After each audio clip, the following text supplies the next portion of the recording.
नमस्कार, 100% समाचारमा स्वागत छ। म अनिस्मा बस्नेत। सुरु गरौं 100% समाचार। बलात्कारमा संलग्न र बलात्कारका घटनामा मिलापत्र गराउनेहरूलाई कानूनको दायरामा ल्याउन सरकारले ल्यायो बलात्कार सम्बन्धी अध्यादेश।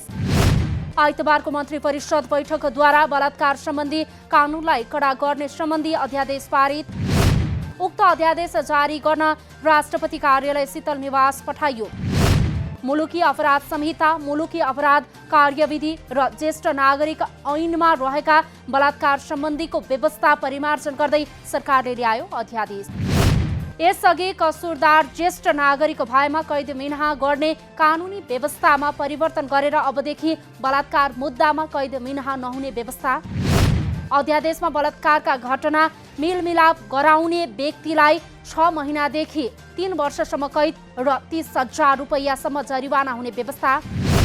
पछिल्लो समय पुरुषमाथि पनि बलात्कारका घटना बढ्दै गएकाले अध्यादेशमा व्यक्ति शब्द राखिने व्यवस्था। चालु आर्थिक वर्षको वार्षिक नीति तथा कार्यक्रममै आगामी आर्थिक वर्षभित्र राष्ट्रिय परिचय पत्र वितरण गरिसक्ने सरकारको योजना। सरकारले अघि सार्यो 2069 को असार मसान्तभित्रमा राष्ट्रिय परिचय पत्र वितरण गर्ने योजना। तर कोरोना संक्रमणको प्रभाव र प्रचार प्रसारको अभावमा लक्ष्य अनुरूप काम अघि बढ्न सकेन। आगामी असार मसान्तभित्रमा सम्पूर्ण नेपाली नागरिकको बायोमेट्रिक सहितको वैयक्तिक विवरण सङ्कलन गर्ने सरकारको योजना। जिल्ला प्रशासन, स्थानीय तह र प्रदेश सरकारसँग समन्वय गरेर सबै ओडामा फारम भर्ने राष्ट्रिय परिचय पत्र तथा पञ्जीकरण विभागको तयारी। राष्ट्रिय परिचय पत्रलाई एकीकृत प्रणालीमा व्यवस्थापन गरी त्यसलाई राज्यबाट उपलब्ध हुने सेवा सुविधा र राष्ट्रिय योजनासँग जोड्ने नीति। नेपाल कम्युनिस्ट पार्टी नेकपा कुनै पनि हालतमा पार्टी नफुट्ने स्थायी समिति सदस्य तथा सुदूरपश्चिम प्रदेश इन्चार्ज भीम रावलको दावी। कैलालीमा पत्रकारहरूसँग कुरा गर्दै अध्यक्ष द्वयको अन्तर्विरोधका कारण पार्टी नफुट्ने तर सरकार भने परिवर्तन हुन सक्ने रावलको संकेत। कुनै सैद्धान्तिक र नीतिगत मतभेद नभई कार्यशैली, विधि र विधानका विषयमा मात्रै बहस चलिरहेकाले त्यसले मात्रै पार्टी फुट्ने सम्भावना नरहेको नेता रावलको भनाई। पार्टी अध्यक्षहरूलाई विधि र प्रणाली अनुसार चल्न पनि नेता रावलको आग्रह। नेपालमा करिब 2 लाख व्यक्ति कोरोना संक्रमणबाट मुक्त। पछिल्लो 24 घण्टामा 5,679 जना कोरोना संक्रमण मुक्त भएसँगै निको हुनेको संख्या 1,79,024 पुग्यो। आइतबार थप 1,669 जनामा कोरोना संक्रमण पुष्टि भएको स्वास्थ्य तथा जनसङ्ख्या मन्त्रालयद्वारा जानकारी। यो सँगै नेपालमा कोरोना भाइरस संक्रमित हुनेको संख्या 2,20,308 पुग्यो। पछिल्लो 24 घण्टामा नेपालमा थप 16 जनाको कोरोना संक्रमणबाट मृत्यु। यो सँगै नेपालमा कोरोना संक्रमणबाट मृत्यु हुनेको संख्या 1,321 पुग्यो। कोरोना भाइरसको निःशुल्क PCR परीक्षणका लागि काठमाडौँ महानगरपालिकाद्वारा नमुना सङ्कलन सुरु। महानगरभित्र रहेका अशक्त, असहाय र ज्येष्ठ नागरिकहरूको PCR परीक्षणका लागि मोबाइल भ्यान मार्फत नमुना सङ्कलन सुरु। लक्षित समूहको निःशुल्क परीक्षण गर्ने उल्लेख गर्दै क्षमता भएकाहरूलाई शुल्क तिरेरै परीक्षण गर्न महानगरको आग्रह। कोरोना नियन्त्रणका लागि सरकारले आफ्नो तर्फबाट सक्दो प्रयास गरे पनि समुदाय स्तरबाट सहयोग नभए नियन्त्रणमा नआउने महानगरका प्रमुख विद्यासुन्दर साकेको भनाई। विश्वका विभिन्न मुलुकमा कोरोना भाइरसको संक्रमणबाट संक्रमित नेपाली मध्ये 91% कोरोना मुक्त। गैर आवासीय नेपाली सङ्घका अनुसार 45 देशमा 46,578 जना नेपाली संक्रमित भएकोमा हालसम्म 42,803 जना कोरोना संक्रमणबाट मुक्त। विदेशका 19 देशमा रहेका 293 जना नेपालीको कोरोना संक्रमणका कारण मृत्यु। कोरोना संक्रमणका कारण हालसम्म सबैभन्दा बढी साउदी अरेबियामा 84 जना, युकेमा 69 जना र भारतमा 40 जना नेपालीको मृत्यु। कोरोना भाइरस संक्रमणका कारण 8 महिनादेखि बन्द रहेका सिन्धुलीका विद्यालयहरू आइतबारदेखि सञ्चालनमा। जिल्लाको कमलामाई नगरपालिका भित्रका सामुदायिक र संस्थागत सबै विद्यालयमा शिक्षक विद्यार्थीहरूको भौतिक उपस्थितिमै नियमित कक्षा सञ्चालन। स्वास्थ्य सुरक्षाको मापदण्ड अपनाई अनिवार्य विद्यालय सञ्चालन गर्न निर्णय गरेपछि विद्यालयहरू सञ्चालन गर्न थालिएको प्याप्सन सिन्धुलीका अध्यक्ष राजेश मास्केको भनाई। सबै संस्थागत विद्यालयहरू सञ्चालन गर्ने तयारी। बिहान र दिउँसो 2 शिफ्टमा गरेर कक्षाभित्र नै भौतिक दूरी कायम गराई कक्षा सञ्चालन। चालु आर्थिक वर्षको 4 महिनामा नेपाल प्रहरीद्वारा 2726 फरार अपराधी पक्राउ। प्रहरीद्वारा लकडाउनका समयमा विभिन्न आपराधिक क्रियाकलापमा संलग्न भई फरार रहेका अभियुक्तहरूलाई गाउँ-गाउँबाट पक्राउ। गत आर्थिक वर्ष 2076-77 मा 2331 फरार अभियुक्त पक्राउ परेको प्रहरीद्वारा जानकारी। अदालतको फैसला कार्यान्वयन र कानुनको कार्यान्वयन पक्षलाई मध्यनजर गर्दै अगाडि बढ्ने प्रहरीको भनाई। उदयपुरको ताप्ली गाउँपालिका कार्यालयमा आइतबार बिहान 1:15 बजे अज्ञात समूहद्वारा बम विस्फोट। गाउँपालिकाको नागरिक सहायता कक्षमा गराइएको बम विस्फोटले प्रमुख प्रशासकीय अधिकृत, लेखा अधिकृत, उपाध्यक्षको कार्यकक्षमा क्षति। जिल्ला प्रहरी कार्यालय उदयपुरका एसपी भीमबहादुर दाहालका अनुसार विस्फोटका कारण भवनको ढोका, झ्याल, कम्प्युटर, प्रिन्टर, टेबल, दराज, सोफा लगायतका सामग्रीमा क्षति। गाउँपालिका कार्यालयको गेटमा राखिएको बम नेपाली सेनाको बम डिस्पोजल टोलीद्वारा विस्फोट। बम कसले र किन राखेको भन्ने विषय खुल्न नसकेको गाउँपालिका अध्यक्ष उद्धव सिंह थापाद्वारा जानकारी। सीमा क्षेत्रबाट हुँदै आएको तस्करीको सामान नियन्त्रणमा लिन प्रहरीद्वारा हवाई फायर। आइतबार बिहान करिब 4 बजे मोरङको विराटनगर महानगरपालिका वडा नम्बर 17 मटेरुवामा हवाई फायर गरिएको प्रहरीको भनाई। 8-9 जनाको संख्यामा रहेको तस्करको समूहसँग घम्साघम्सी परेपछि अवस्थालाई नियन्त्रणमा लिन 1 राउन्ड हवाई फायर गरेको प्रहरीको दाबी। प्रहरी र तस्कर समूहबीच भएको घम्साघम्सीका क्रममा 1 जना प्रहरी जवानको हातमा सामान्य चोट।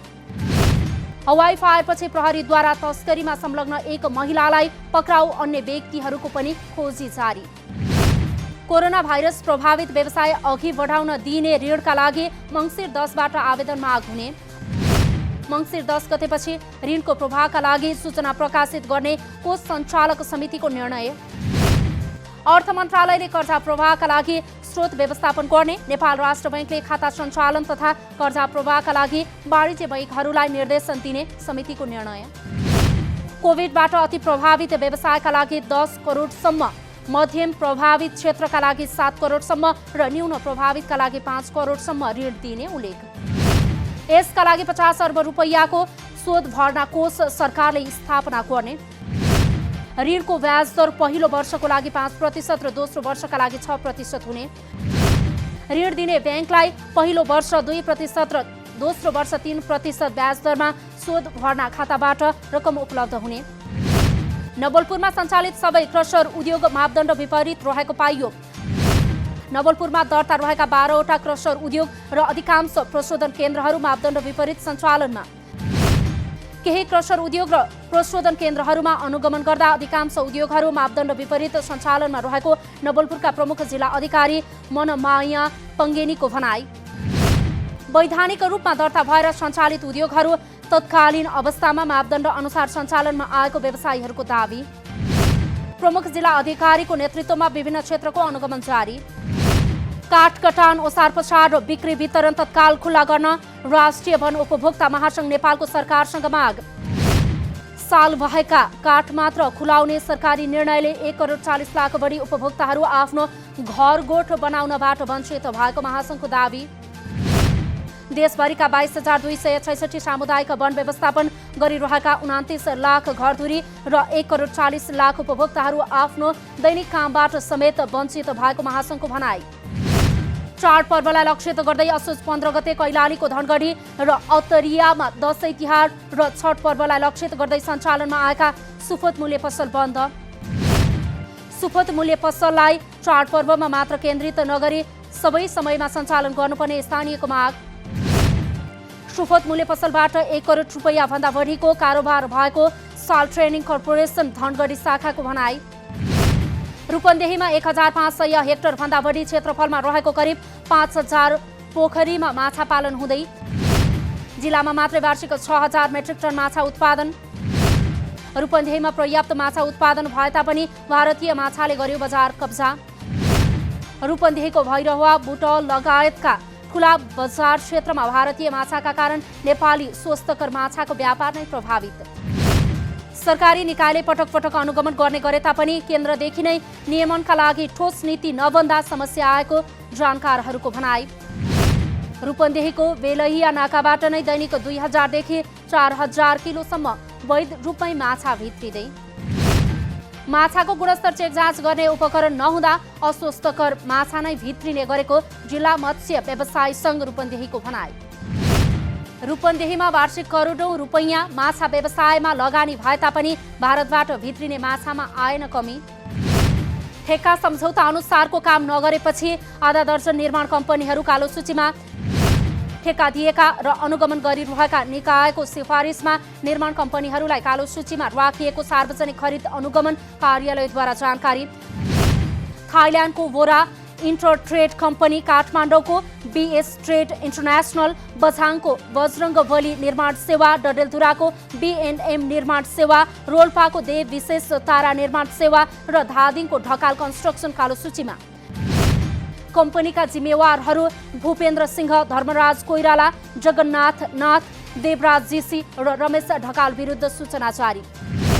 आइतबार शेयर बजारको कारोबार रकमले बनायो नयाँ रेकर्ड। 6 अर्ब 90 करोड 67 लाख रुपैयाँको कारोबार भएर नेप्सेमा नयाँ रेकर्ड कायम। यसअघि गत बिहीबार बजारमा 6 अर्ब 11 करोड 60 लाख रुपैयाँको कारोबारले बनाएको थियो नयाँ रेकर्ड। बजारमा 201 कम्पनीका 1 करोड 60 लाख 34,717 किता शेयर, 63,570 पटक खरिद बिक्री। कारोबार रकम उच्च र नेप्से बढे पनि आइतबार बजारमा कारोबारमा आएका अधिकांश कम्पनीका परिसूचकमा भने गिरावट। बजारमा ब्याङ्किङ, विकास ब्याङ्क र अन्य समूहको परिसूचकमा सुधार।